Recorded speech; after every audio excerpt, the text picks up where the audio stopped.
Exit poll आकलन 46% vote हार सह 110 रु 115 विधानसभा आसन पोछिब बीजेडी। बीजेपी को 30 रु 38, कांग्रेस को मिल पारे 4 रु 7 सीट। रेकर्ड अपेक्षा नवीन षष्ठ पाली रे मुख्यमंत्री हेले लेखिबे नुआ इतिहास।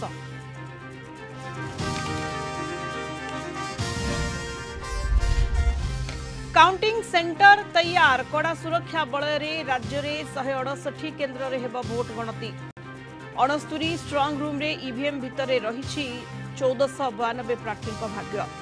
जगिछंती केंद्रीय फोर्स और सशस्त्र पुलिस बाहिनी। आसंता काली आसिब राय।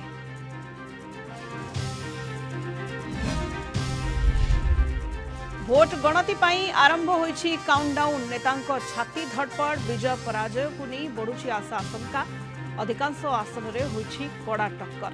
काली स्पष्ट हेब कहा सपक्ष में मत देइछंती भोटर।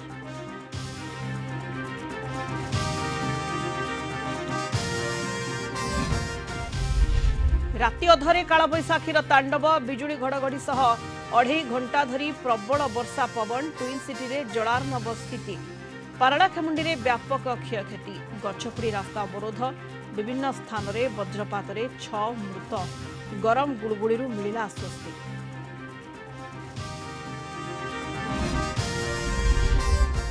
एवं राज्य में बढ़ुची अंशुघात मृत्यु अभियोग। 72 घंटे प्राण हराइले 20 जन। विभिन्न जिल्लारू 69 जनक मृत्यु होइथिबा आसिथिला रिपोर्ट। राज्य में एपर्यंत हिट वेव नेलाणी 26 जीवन। आउ 107 मृत्यु अभियोगर चली तदंत।